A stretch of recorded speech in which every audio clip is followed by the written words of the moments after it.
Hello and welcome to another episode of the Spiritual Sisters podcast. This is Gabrielle Celeste, G Money Honey, and we are going to be talking about a very timely topic, and I'm so excited to welcome back the beautiful and lovely Abby White. She is a returning guest. She was with us on episode 35 discussing medical intuition. And Abby, I cannot believe how much time has passed since we've had you on the show. So this is long overdue, my friend. So welcome to the show. How are you? I'm so good, and I completely agree. I feel like I can't say that I've not missed you. I mean, I've definitely missed you. I've missed being on here, but I also because I crave your attention so much. I brought you on my podcast a couple of times. Well, I just wanted to say, in case it wasn't clear, I'm just so grateful for the work that you're doing. I think it's so valuable, and I think it's really important to point out and just to compliment you that you have dedicated your life to this work. This is your life's mission, and you're really doing such a great job, and you're going in such a way that I don't see out in, I guess, this industry, so to speak. And you have a very unique perspective, having just a real time, one foot in this dimension, one foot in the other with respect to where you're at in the world, also what we're talking about today. So just for background context, before we ask you the two questions that I don't think we might have asked you in the last time we recorded, but it was kind of a new thing. So we're going to ask you what, your big three in astrology are and what your human design makeup is.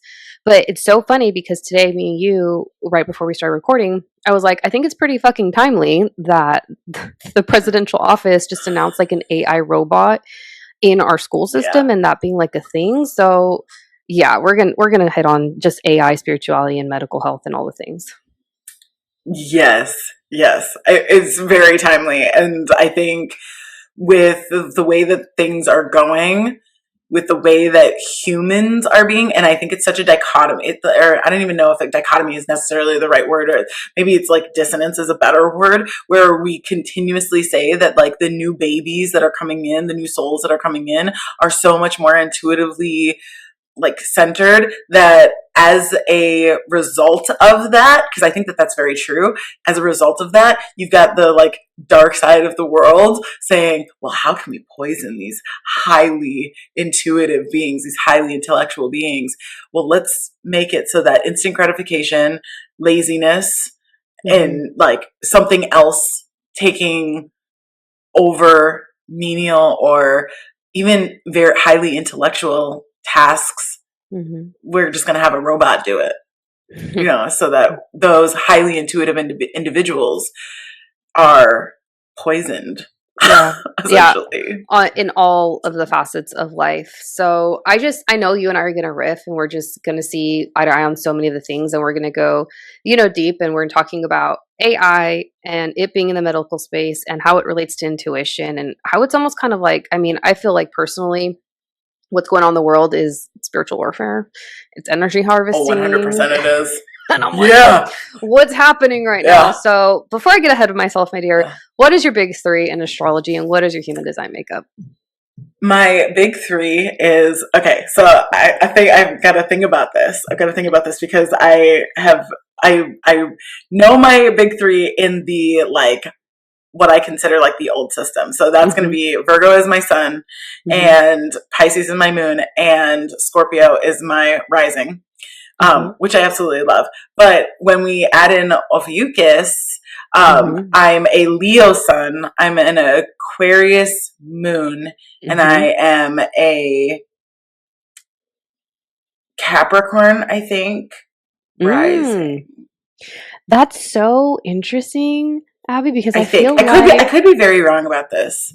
Actually, let me just triple check, because now I feel like I have said the wrong moon. But I find it fascinating only really because of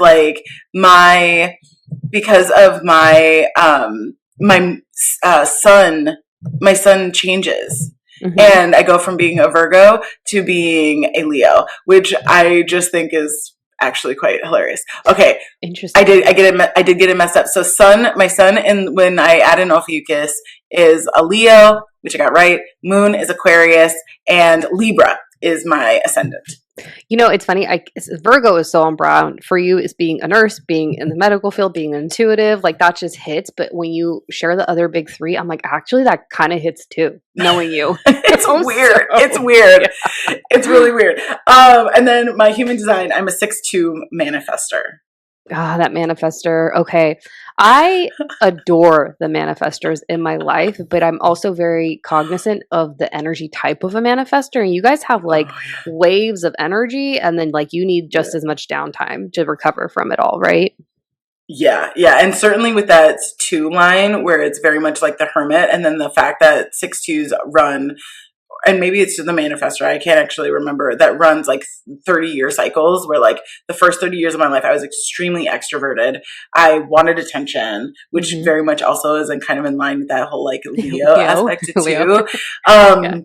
And then like the second 30 years are like I must like hermit. I must like not be so like overly present in like things, but that manifestor still being so much of like that queen energy, that like planner, that innovator, Yeah.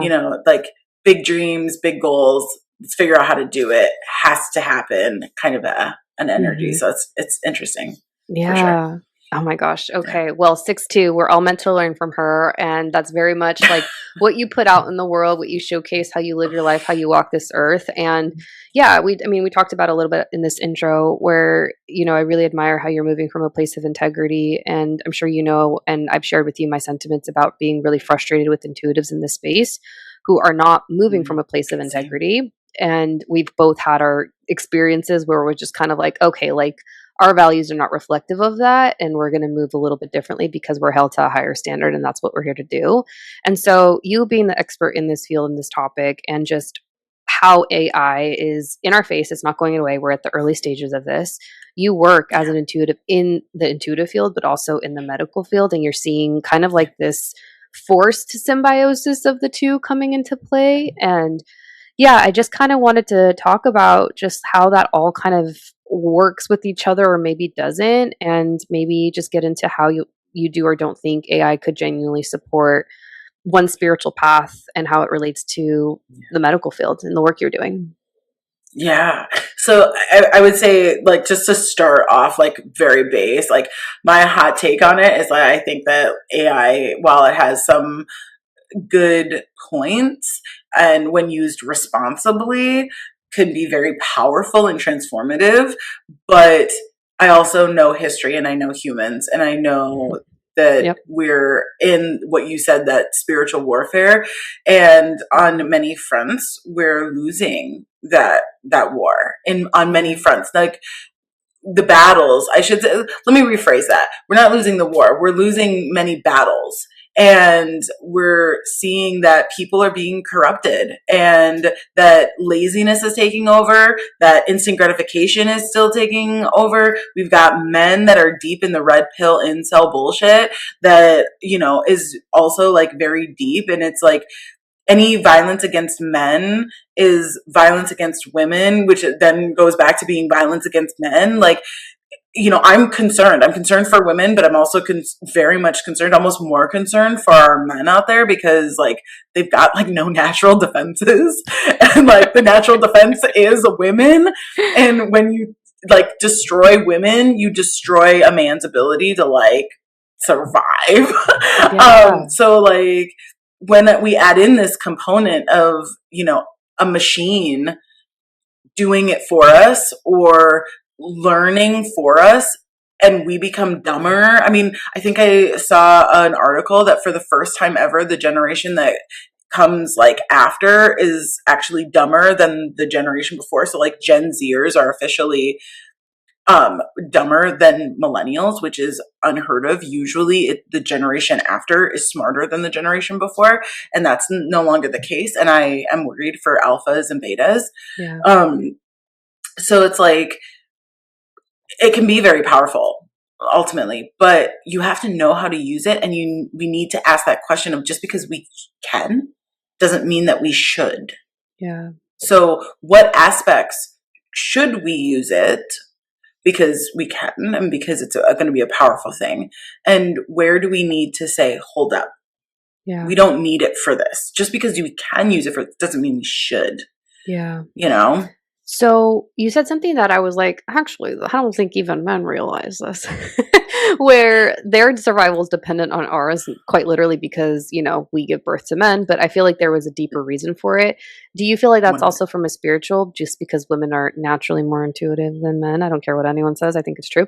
But yeah. also from like a biological perspective, would you say? Yeah. Yeah. Yeah. Okay.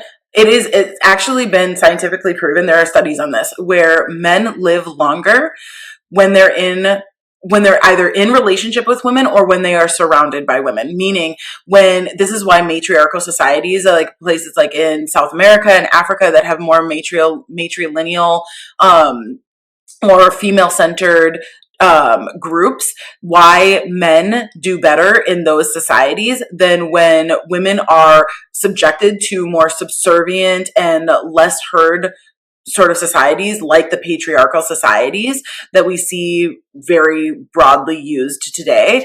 It's why we're seeing a decline. It's why we're seeing men being able to be infected by all of the deepness, because women are being removed from positions where we can more deeply affect men from a spiritual intuitive place. But those studies show that like men live longer. And what those studies also show is that women don't live as long. And when we are, in these like relationship scenarios, but the reason for that being, if we're looking at it from an energetic and biological perspective, is that men literally take life from us. We don't just give birth to men, we actually give them life energetically, biologically. Their systems are more regulated when women are a part of their lives. They're more intuitive, they're more energetic, just in general. And it's because we are giving that to them. Yeah. And Go ahead. so, Sorry. yeah. No, that was good. Yeah, I mean, it's so interesting. Someone, to each their own. Like, sexuality is a spectrum, and I'm sure we're going to cover sex and intuition and spirituality and all the things at some point. But that's actually the primary reason that I'm as particular about who I sleep with versus, maybe not. Because I was like, I've done so much fucking work. I had to bleed out. Like, no, like, this is, you are taking from me. And yes, you can set the intention that there could be equal exchange, but no, I didn't just put in the work that I just did for you to fucking come and take and not even be conscious. Nah, buddy. Yes. Yeah, no, like I this may be a little bit too much for your podcast. You'll have to No, we're decide, open like, books. and kind of investment. But like, I just broke like a 6-year like celibacy, Oh, 7-year celibacy oh, journey because there was literally no one that I was willing to like yeah, exchange that energy with, and so like to have found somebody who is like even remotely that I'm even remotely willing to yeah, entertain for sure. is like It's a thing. a Yeah. big thing. And Mm-hmm. it really all stemmed from the fact that like I 100% agree with you and was Mm-hmm. very much like I I cannot pollute my temple. My temple is everything. Yep. And if I am so cautious about what I eat and what I drink and Yep.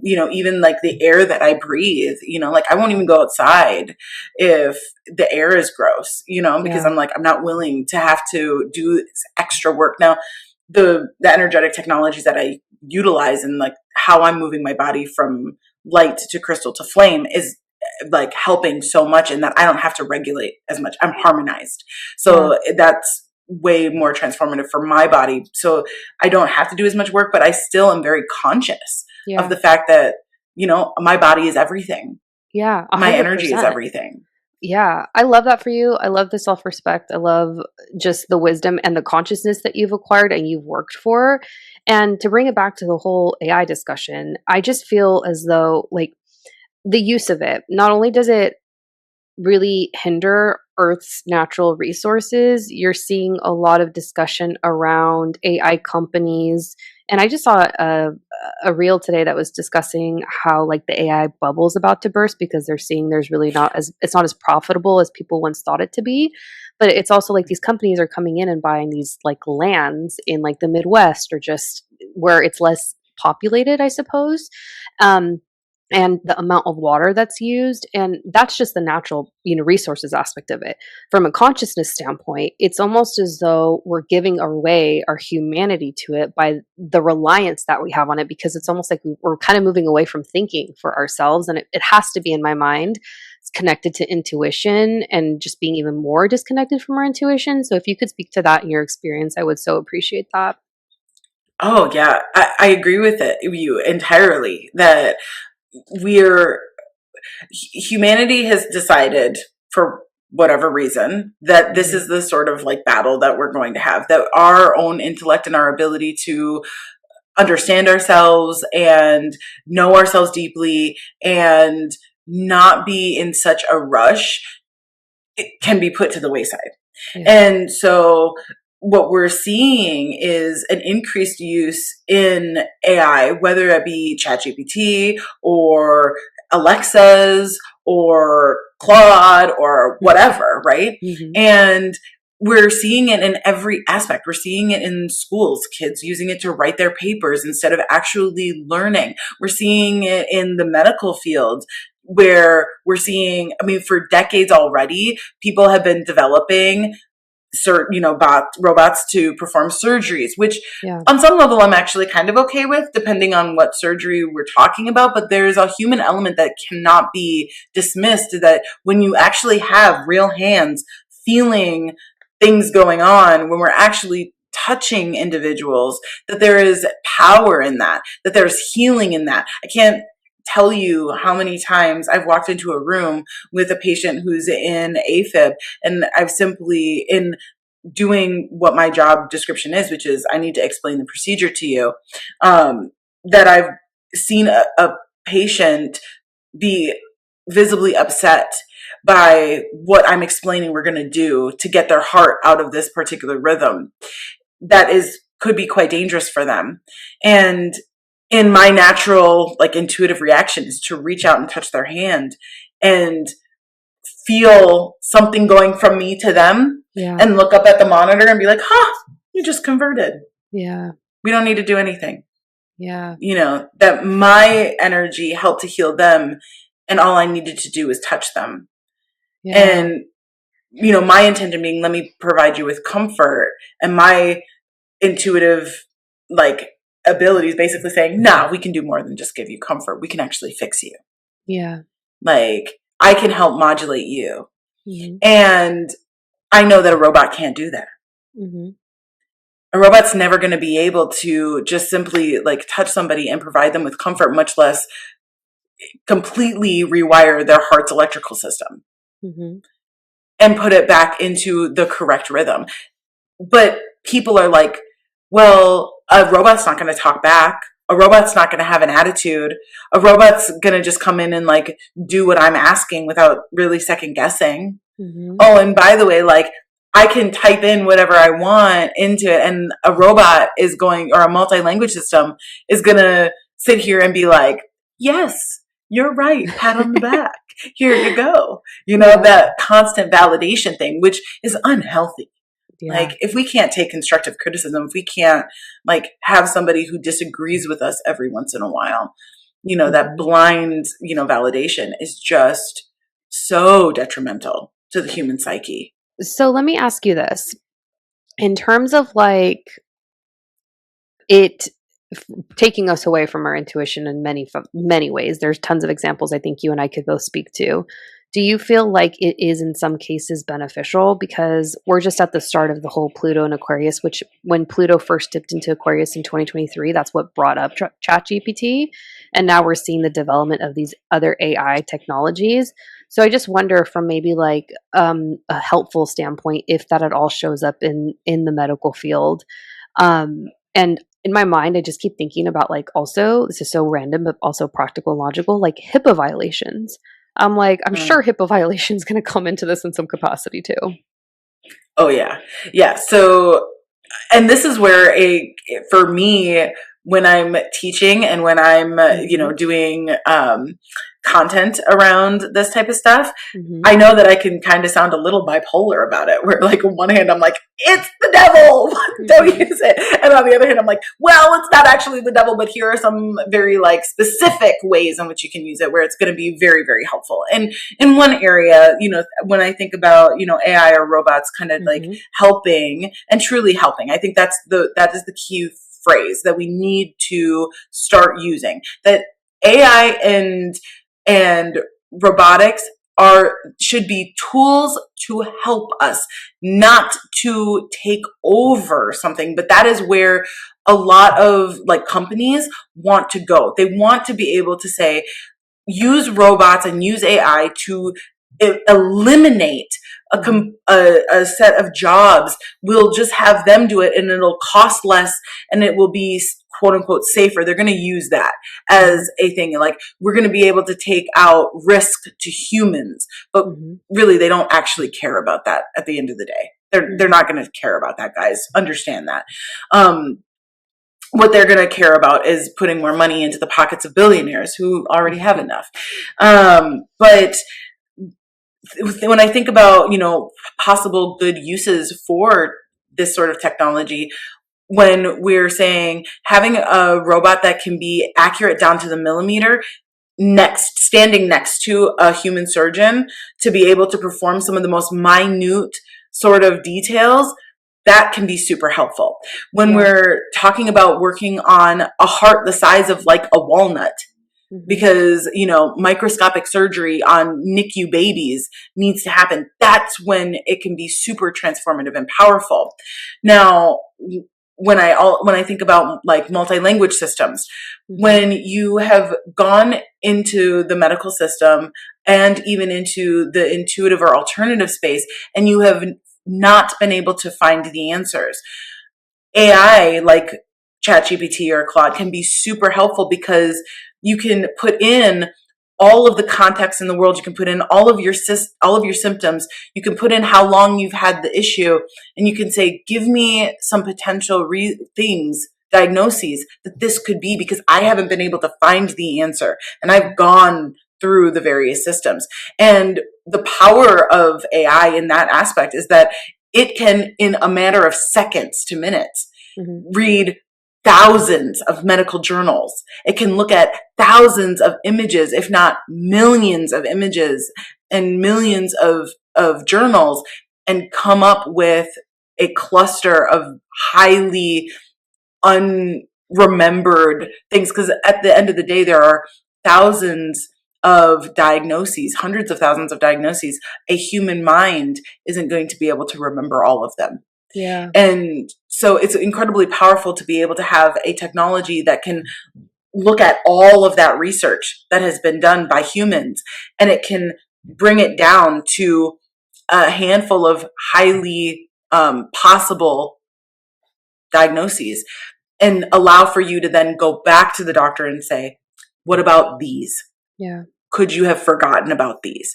And have the answer be there. But that's not how we're using it. And that's why it's so dangerous. And I'm so glad that we're discussing use, because I think you just gave some incredible examples of how it could just be so practical. And I think almost arguably maybe intended to be used initially for like the good purposes and whatnot. But in terms of like daily use, I'm seeing such a reliance on it. And it's almost like taking away from like critical thinking skills, using your intuition, fucking therapy. Do you know how many people I've read for that have been like, oh, I had like, ChatGPT gave me the best answers from a therapy perspective. And I was like, what did you just say? Like, what? And then, there's been some extreme, and, maybe I should put a trigger warning in this, but there was an example where I read a headline where the AI technology basically suggested like end of life unaliving to the person that was communicating with it. And the person was successful and executed that. And so I think from like daily use, as frequent as it is, what it's causing in terms of like the use of resources and humanity and our disconnection from our own humanity within ourselves, I would love to hear your thoughts on where you see extreme examples of it leading us in a more detrimental direction. I think the situation that you just brought up with the basically the AI recommending suicide is the most detrimental, because at the end of the day, people like to believe that a robot or a piece of AI technology like ChatGPT is going to give them unbiased and insightful insight and love them. And that's where I want to be very, very clear. Guys, people who are using this technology in such a detrimental way don't think that the AI just likes them. They have gone way further than that.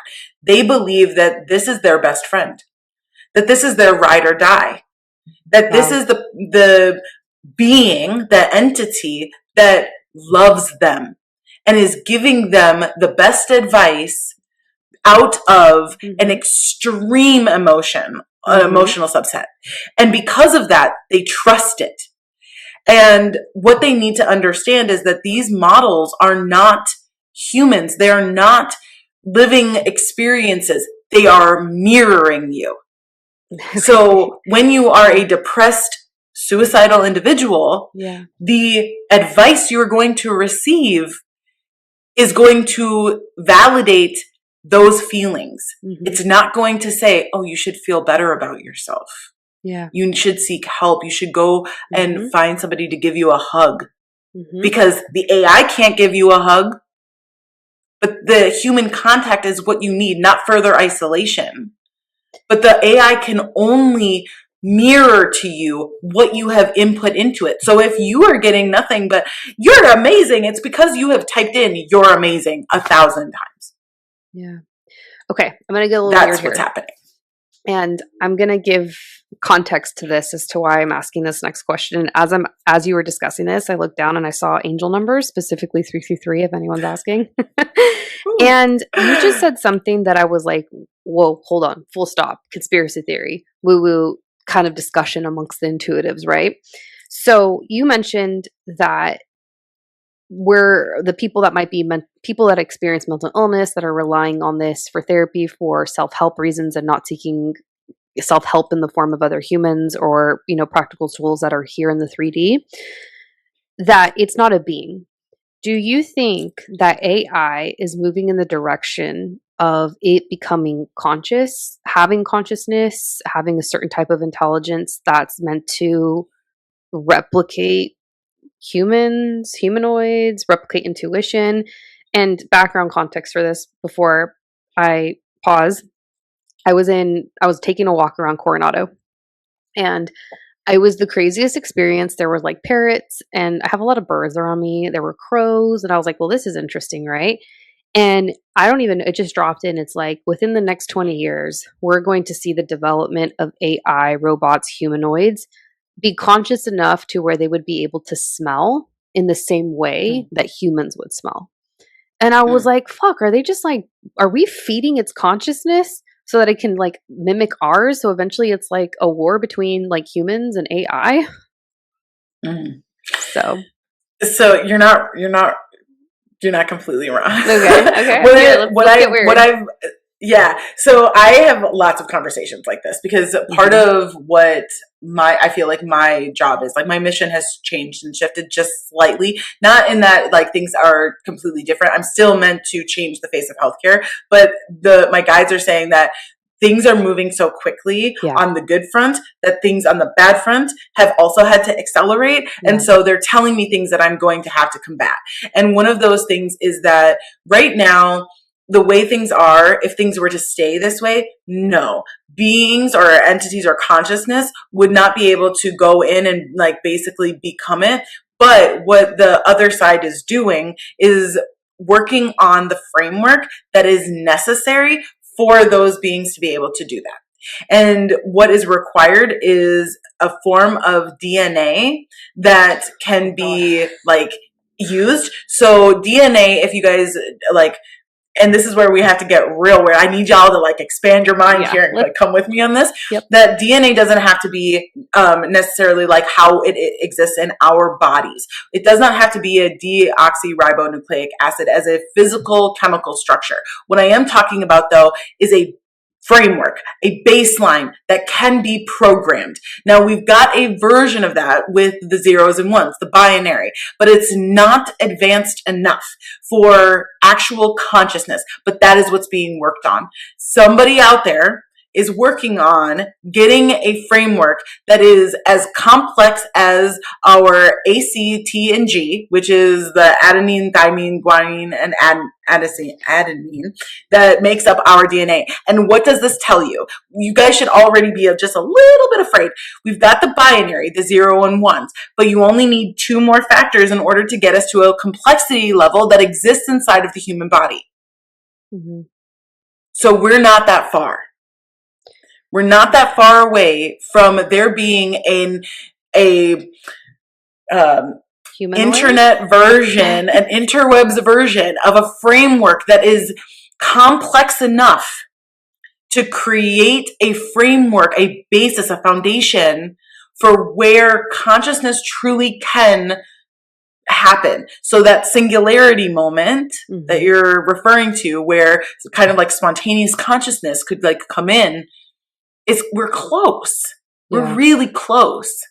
And what then ends up happening is all of those channelers out there that, you know, the human bodies, like the Bashar, right? Like the Daryl Ankas and stuff that are channeling these like half hybrid alternate dimensional beings, where those entities, those souls, those consciousnesses aren't necessarily going to need to come through humans. Right now they're coming through humans because we're compatible, because we have that framework that allows for that.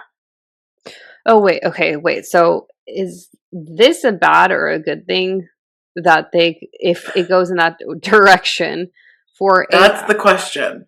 Yeah. That's the question. Is it going to be good or is it going to be bad? In my mind, yeah, go ahead. Sorry, finish your thought, please. No, in my mind, it would be, well, like, who's programming the framework and how much control does the being that ends up like coming in utilizing the framework? I mean, like anything else, we're in a dualistic environment. So I think the answer to that is probably going to be mirrored very much in, you know, are there good humans and are there bad humans? Which, I mean, I feel like it's almost like the same game, but the dance has kind of changed, or the rules have kind of changed, because we're seeing a lot of that happening now. It's like, in a lot of ways, the bad aliens that run the government, the bad people, the bad actors, and the humans, us in society, civilians, are paying the price. We're seeing the dismantling of the United States happen in real time. And it almost kind of just feels like, okay, like, the interface of it, the landscape has changed, but it's the same type of energies that are occurring. Yeah.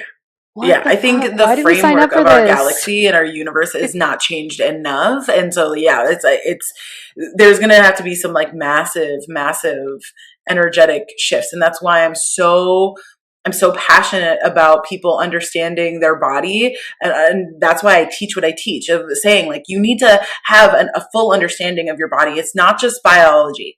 It's intuitive. It's energetic as well. And if you understand both halves of the coin, then you can't be manipulated by these systems. You can't be manipulated by the AI. You can actually see and understand your body, and you can make the best decisions for it to stay healthy, to have higher levels of energy, to have higher, more optimal functionality, to be able to fulfill your missions and your journeys in a very highly conscious, highly vibrational space where you're not having to worry about whether or not something is, you know, of like kind of the more dark and twisty type things, right? You're not beholden. You're not a slave to these systems like medicine, like education, like politics, right? That's where we need to get to. And that's why I fight so hard for people learning what I know and continuing to learn more than what I know now, because we're at a point where you see these younger generations and even some of the older generations saying, I can't be bothered. Yeah. I can't be bothered to learn. I can't be bothered to address my own intuitive nature. I'm just going to allow something else to answer those questions for me. Yeah, and And I also, that's very dangerous. yeah, and I just feel like in a lot of ways we're handing over our intelligence to like AI and like having it think for Yes. us when it's a gift to be able to think for yourself because it's your freedom in a Yes. lot of ways. And I mean, it's all connected. I really feel that. And I haven't said this out loud. And here's the thing, I do a lot of predictions and I seems like I can't move away from it, but I'm okay with being wrong if this is incorrect. But it's kind of like, I want to make sure I said this. And if it doesn't happen, great. But if it does, at least I said it because the shit that's happening right now, I predicted in 2022 and I said it and people are like, you're batshit crazy. I'm like, okay, whatever, joke's on you, right? But kind of on like just it's really sad to see what's happening in the world. So you're located in Minnesota. So you've had a one to Yeah. one like first hand, first seat row to what's happening out there. And it's almost like a distraction for everything else that's happening in the world. And I'm of the belief that everything is energy. And I just kind of wonder if it is not just for the sense of control, but also if it is how I should say the dismantling of our financial system might eventually occur. And then also what's Mm. happening maybe like on an esoteric energetic level with like what's going on in the Middle East and how that plays a role in it too. Because I believe if you follow more of like the ET consciousness, if you're more in the alien space, and maybe it's not all tracking, but this is kind of how I saw it playing out in my third eye last night in preparation for this episode, where like the Middle East, Iran is Stargate 11, whatever that means. Hawaii Stargate 7. So I'm just like, is this just like one big alien war happening on planet Earth? And we're just kind of seeing like the US dismantling because it's such a key player in international affairs, but really it's just like, it's happening because we're moving into consciousness to the next higher step and level of consciousness. And so much of the batshit crazy stuff that's happening is almost to desensitize us for when the aliens come. I'm like, Abby, make that make sense. Like, why is this happening? Why is Yeah. this, you know? Yeah. No, I mean, I'm with you. I'm with you. The stuff that's happening in Iran and in Hawaii and in other places around the world, we're going to see other like Stargate areas like be used and manipulated and all of these things. And there's there there's going to be a continuous battle throughout Yeah. until the culmination. You know, there's a reason why different channelers have said that 2026 is the year of disclosure, where we're starting to hear more and more of these sorts of things. I mean, everything from, you know, med beds and the Stargates and aliens and all of these other things, right? There's a reason why we're hearing more about it. And that's the disclosure part. It's not necessarily that disclosure means truth. It's just that disclosure means that no longer are these things being hidden behind doors. We're hearing them out in the world. We're hearing them on the news. We're hearing them and nobody is laughing. These aren't jokes that are being said. They're being said with real seriousness because people actually believe it now. And then in 2027, looking and seeing where we're actually like being introduced. Oh, hey, here's a hybrid human alien, which, you know, I think there's going to be a lot of people who are on the side of right who are going to say like, one, we can't be using offensive terminology like aliens, or even ETs in many aspects as star beings. So we need to address that there is going to be very much like there are good humans and bad humans. If we're talking about an alien or an ET, they're not a good thing. If we're talking about a star being, that's a good thing. So if the entities that we're being introduced to are like, hey, I'm star being you know what I mean? Like, then I personally am going to be like, okay, my intuition is going to at least trigger me to be more open to having dialogue. If something gets introduced to me as Alien Fred, my intuition is going to be like, there's something wrong here. There's something wrong here. And I'm being taught and how to discern the energy frequencies of things like AI images. I'm seeing them as highly distorted. And the level of distortion tells me what side of the aisle has been creating those images.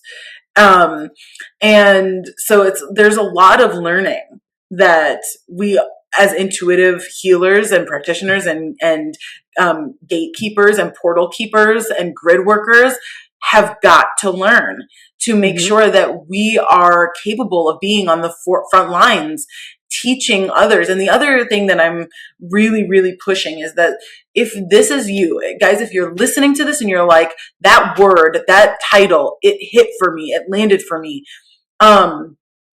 you need to be willing to teach. You need to be willing to pass on your skills and your knowledge. Please do not sit back and rest on your laurels and be like, well, I'm protected and I'm good.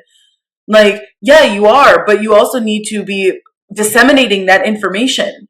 You need to be figuring out how to get on a podcast, make content on TikTok and the socials, figure out how to get it out there, because whether or not people are going to sit and dismiss you or believe you, it doesn't matter. The fact is like, if we have no teachers out there, then we're definitely going to lose. And I've been seeing that. I've been seeing a slow, through AI specifically, a lack of teachers. People have said, well, AI will be able to do it. Okay, so they're not teachers. That's actually another thing that since I've known you, which has been like 4 years now, I think. So cheers to us. What is time? Like April, the fact that this is April 2026, I'm like, I cannot, time is an illusion. But that's been one of your like just core ways of moving is you don't gatekeep. Like you are very much a proponent of like passing on teachings, words, your learnings. Like it's actually one of my favorite things about you, because so many people in this space are also very like it's lack mindset, it's scarcity mindset when you're not, sharing what you know. And so to that point, where can we find a healthy balance in terms of like utilizing AI as a learning tool, but also still being in our sovereignty as being independent, critical thinking human beings that are moving through probably the darkest time of humanity? Yeah. So I actually have a rule that I use for myself, and it's 80-20. I need to be doing 80% of the work.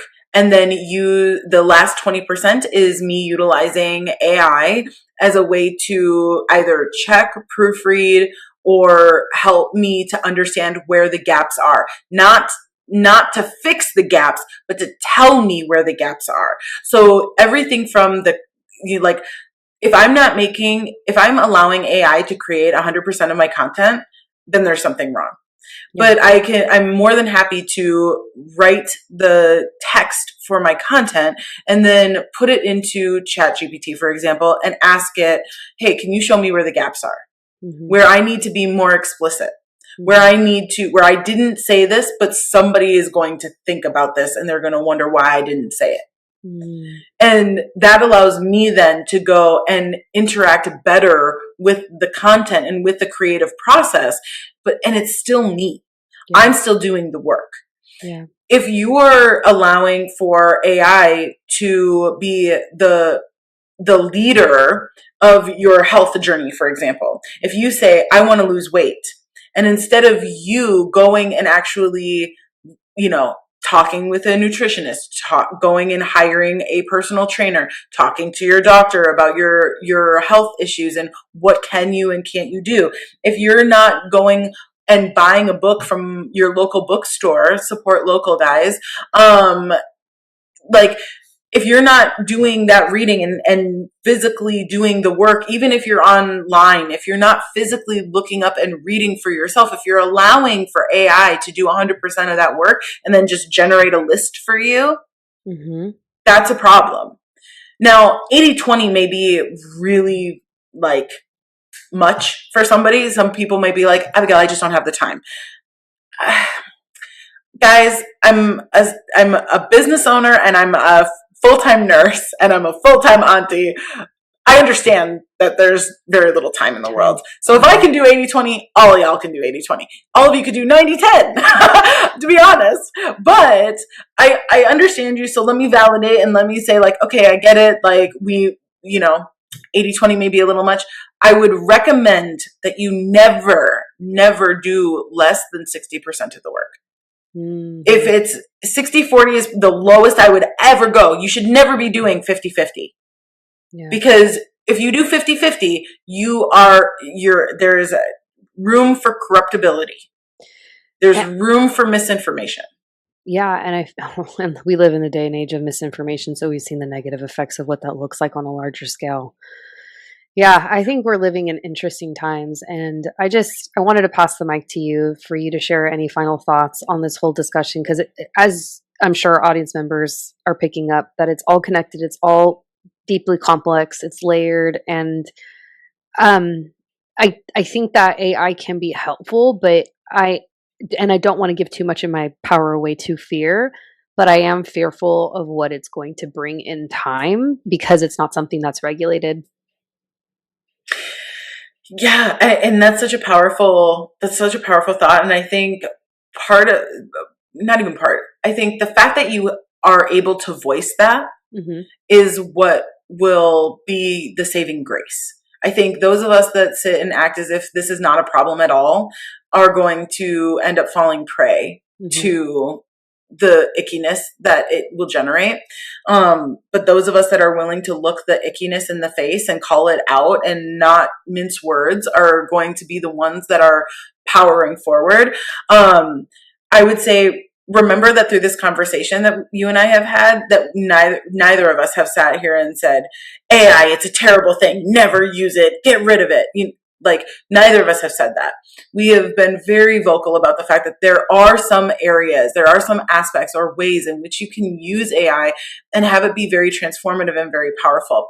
Understand what those ways are. Learn how to use that in your own life.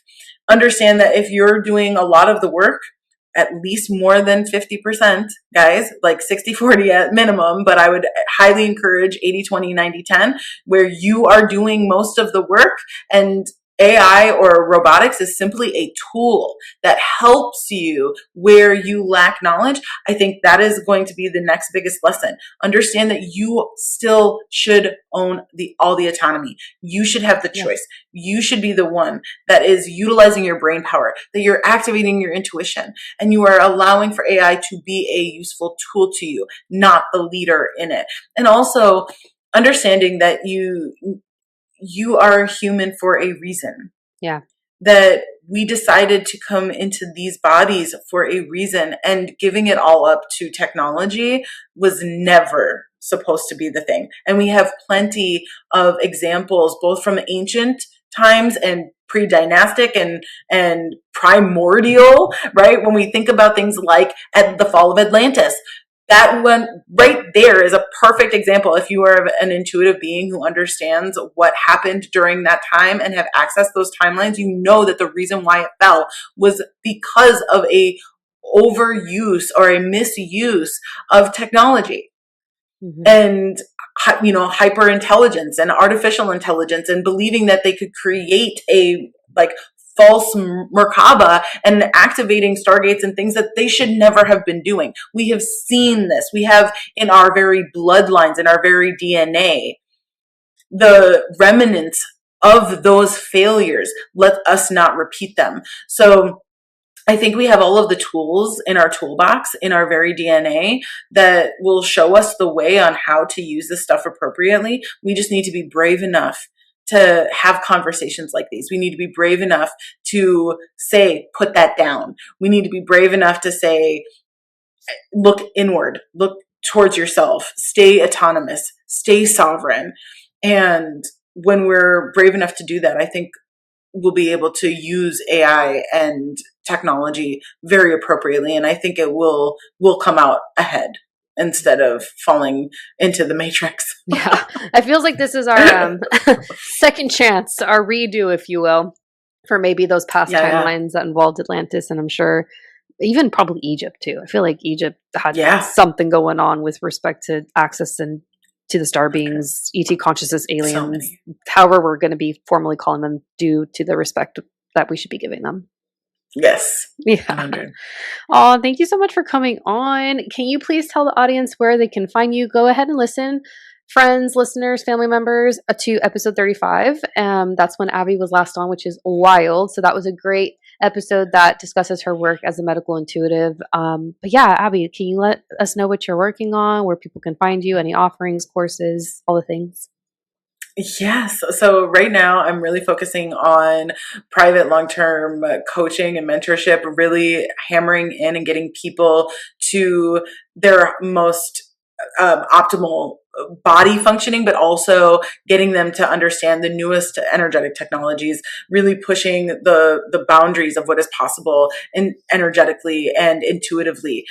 So there, I've been heavily focused in getting individuals working with me long term. So that's my main focus now. But I do have my on demand course, Mind Over Matter, which it teaches you how to be your own healer. It explains the energetic and the biological reasons for illness and takes you through all of the major systems of the body. And you still get to work with me when I take you through the skills. So even though the course content is on demand, I still require that when you are going through that content, if you really want to get the most out of it, you would book with me, and we would sit down and I would walk you through the active meditation of it and the astral work for that. So those are the two main ways. I've got a subscription monthly where it's definitely that intro of, do you want to be able to learn what it's like, feel what it's like to be healed by a master healer and master intuitive.